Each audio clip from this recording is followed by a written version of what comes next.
Jeffrey was a beleaguered husband.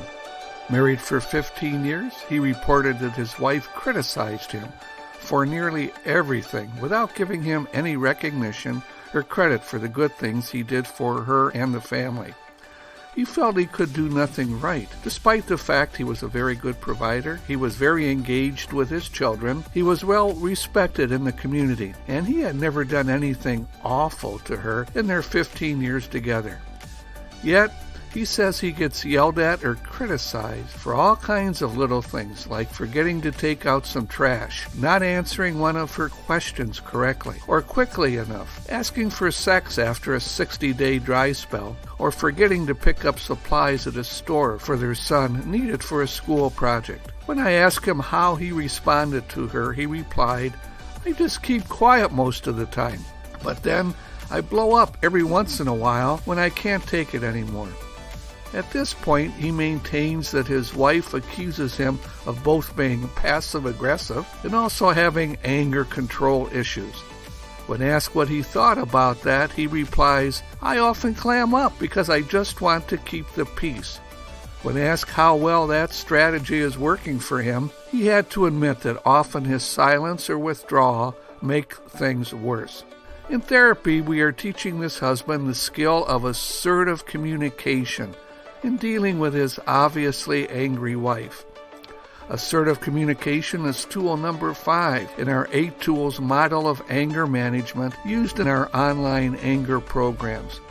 In marriage, it means respectfully but firmly standing up for yourself by communicating how you feel and what your limits are for tolerating disrespect from your partner.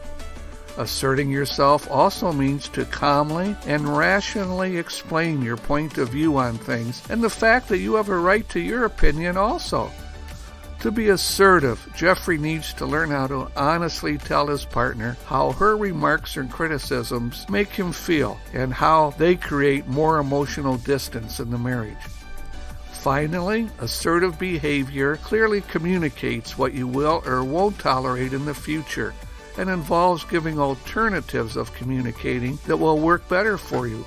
For instance, your sarcasm turns me off and it makes me not want to do it, but if you ask me nicely, I'll be more than happy to do it. That's what assertive communication is, but what is it not? Well, many people confuse assertive behavior with aggression or being mean to their partner. Nothing could be further from the truth. Asserting yourself does not mean attacking back, name-calling, getting revenge, becoming aggressive, threatening, or making wild accusations. It simply means honestly communicating how you feel, how their behavior is affecting you, and how you would want them to communicate to you differently. It also gives the message that you deserve respect in the relationship, just as your partner does. People who practice peace at any price instead of assertiveness in relationships often build resentment, which then explodes periodically or creates emotional distance in the relationship. It is the elephant in the room that no one wants to acknowledge, yet it is there. As I tell my clients, you can be honest now and deal with it, even if it is painful, or put it off and deal with it later. Again, it may be more painful, but deal with it you must at some point in time. Of course, sometimes it is best to let things slide, but doing so for long periods of time, allowing resentment and frustration to build, often makes things worse. Assert yourself before peace at any price turns into war without borders.